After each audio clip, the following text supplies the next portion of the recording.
What's going on, everyone? It's Mike. It's John. I remembered. Hey, Back again. Match preview: Everton against Peterborough Thursday night. A game that shouldn't be on Thursday, in my opinion. I think they've absolutely pissed all over the fans. I think it's really, really poor, if I'm being honest. However, we are where we are. John, before we start, I watched the Sean Dyche press conference on the way back from work today. For the first time in about 18 months, he spoke well. He accepted responsibility for the current situation. He did talk some waffle about trying to come up with solutions to the way that we play and all of this rubbish. But facts are, we need to play attacking football. Is this an opportunity, John, because of all the injuries we've got, to stick Michael Keane up front? That's the question I've got for you. Michael Keane would have started up front before he had this opportunity that it's possible he could do on Thursday for me. But listen, I don't think he does. I've seen some quotes from the press conference and some of the answers he gave, like, the buck stops with him and a business of the size that he's involved in, he's got to win games and it's down to him why we haven't won games. And it's a bit... It's too little too late, in my opinion, for answers like that, because he's been here for 2 years now. And it's probably the most in a press conference that he's been honest with the fans. He's admitted the mistakes he's made himself, because he's always found a way around it. He said the other week the players didn't play how we asked them to in the first half. Again, he's threw the fans under the bus in the past.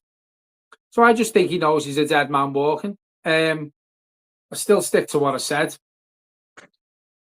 I think he's got the Villa game, and I think he's gone after the Villa game, regardless of what happens on Thursday.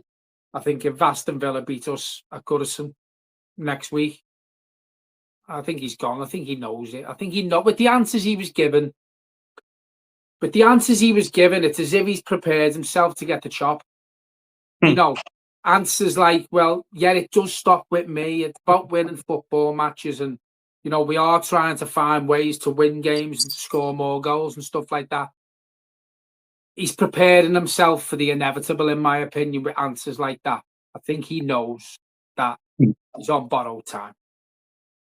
Yeah, I completely agree. And I think when you look at the situation as we are,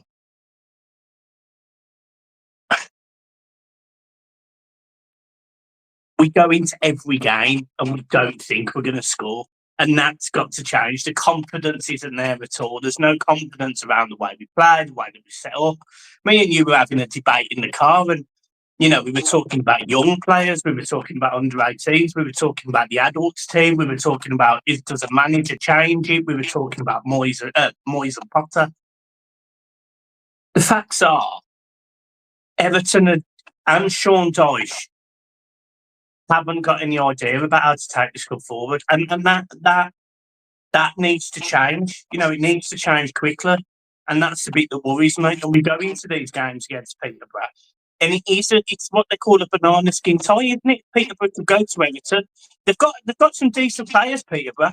But I was looking at the stats earlier. I was looking at some of the footage that Peterborough put up, and they've got a really good player. I think his name's Poku. I think he's got something like 10 goals, 6 assists. They've got players that can hurt Everton. It's not like we're going in there tomorrow and it's a game against a team that can't score a goal or can't do anything. We're going up against a side that, will go to Goodison thinking they can win, and that's not positive. Game's Thursday, not tomorrow, but I thought I'd put you right because you always put me right. Listen, I think any team coming to Goodison next thinks to themselves they can get something, and a potential banana skin, is it? Absolutely. Any game, any team, whoever it may be, play at Everton Football Club, whether it be at Goodison or away, knows they have got a chance. And Plymouth, Peterborough are no different. They will come to Goodison. I was just about to correct you. I was fucking there. They're going to come to Goodison knowing they've got a chance in this game, because I'm telling you now, their game plan, all their game plan has got to be is quiet in the Goodison crowds, which is normally like a morgue anyway. Get on top, get the first early tackles in, because they will. So no disrespect to them, but teams like this, it's their cup final. They're coming to Goodison, whether Everton are struggling or not, it's a cup final for them, it's a Premier League tie for them. So they're going to be flying into tackles from the off. They're going to be asking for every decision. They're going to be going down looking for free kicks. It's a game plan, something that Everton don't do. And whether you like that or not, whether you see players feigning injury, we don't even do that. We can't even be asked doing that to try and get decisions, our players. So potential banana skin. Going back to what you said before about the way Everton playing, yeah, we have got to score more goals. It's all about confidence with this team. Now, if going back to the debate we had, and we were talking about Graham Potter and David Moyes, just to come off the match preview subject for a minute. For me, Moyes will get more out of this team, this current squad, than Graham Potter. Going back to what you said about the match preview, about having the confidence to get at teams and score more goals. Any other manager would get 10 to 15% more out of this team. But the thing is, Michael, when you're scoring goals, it just doesn't give a centre forward the lift in confidence. It'll give the midfield confidence as well, and it'll give the defenders confidence, because if they see strikers scored at the other end of the pitch, they're not going to be wary about having a pop from outside the box. Everton tried to walk the ball in, mate. When was the last time? I think Mangala done it the other week. Very few and far between. When was the last time you seen one of our midfielders actually tee a shot up and have a go and test the keeper from outside the box? Doesn't work, because, again, the forwards are low on confidence, the midfielders are low on confidence, and it's only going to take a midfielder to score a couple of goals, or a couple of midfielders to chip him at one or two, and a couple of goals from the centre forwards, and it'll lift the whole team. What I'm getting to here is we're not capable of that under this manager. And whether it be David Moyes or whether it be Graham Potter, them two managers will set this team up to attack a bit more to the best of their ability, because we're not the most blessed when it comes to the attacking side as a team. We're not. We've got Ndiaye. Wingers are shit. McNeil's out. Decore's poo. So we're not blessed with confident midfield players who will run at the opposition. It's all about confidence now. And that confidence, for me, if you include the midfielders and the centre forwards, very capable of getting 15 extra goals this season before the season's out.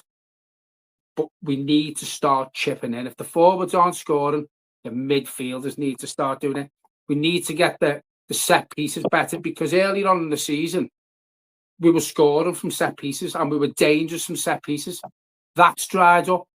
So when you haven't got anywhere else in the team scoring, the defenders need to start chipping in again, which inadvertently lifts everyone.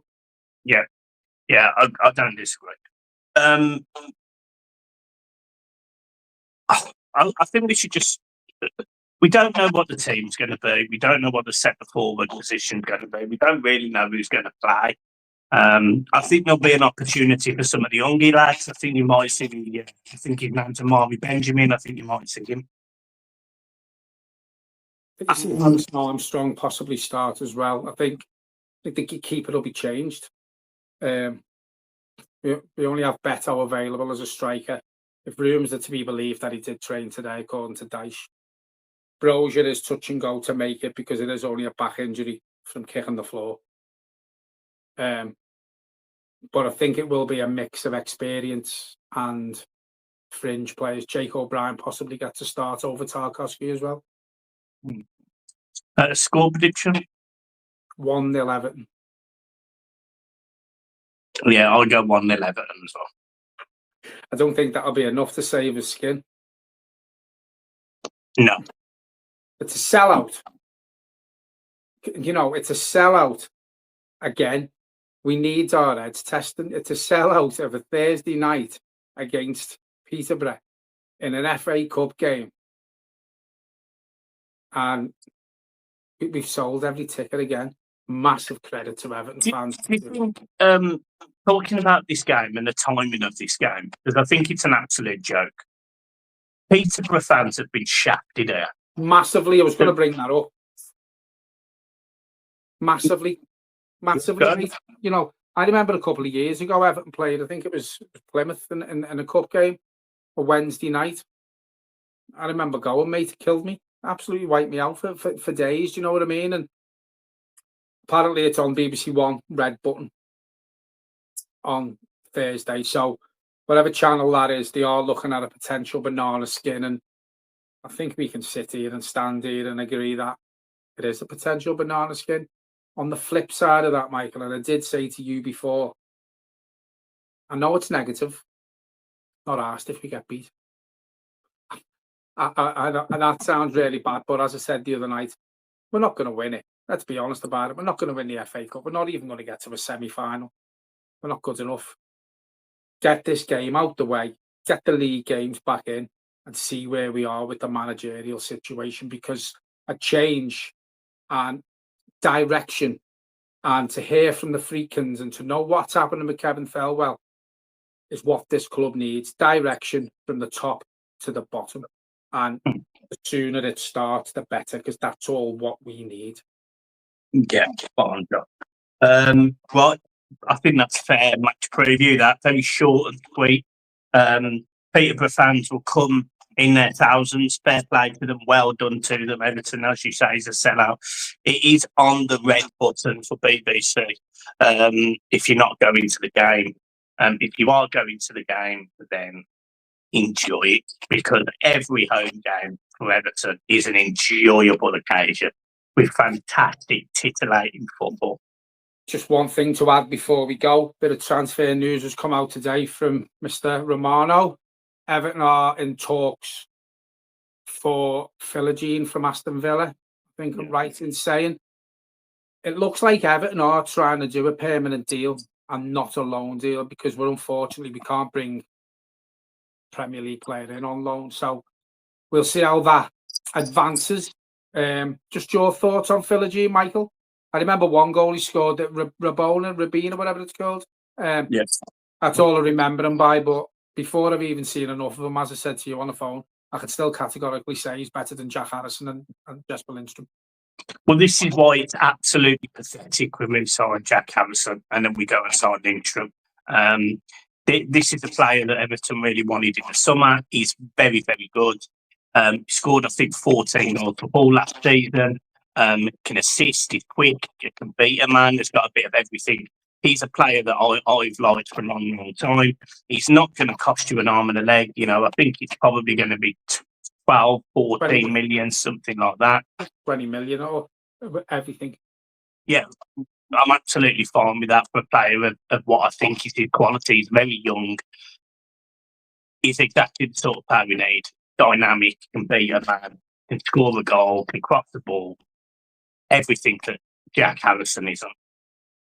Yeah, I did see he likes the shot. When we were talking before earlier on the video about shooting from outside the box, you will get that with him, and I think you'll probably see more of that with him if he joins Everton, because I don't think you're going to see him beat a man and put the ball in the box, because we never have anyone there. So I think he's actually going to take it on himself to have a pop shot every now and again. And you know, it's players like him, Michael, that we need, because when you look at our wingers, I mean, before we go, I know it's a match preview, but let's just look at it in a different way. You look at our wingers.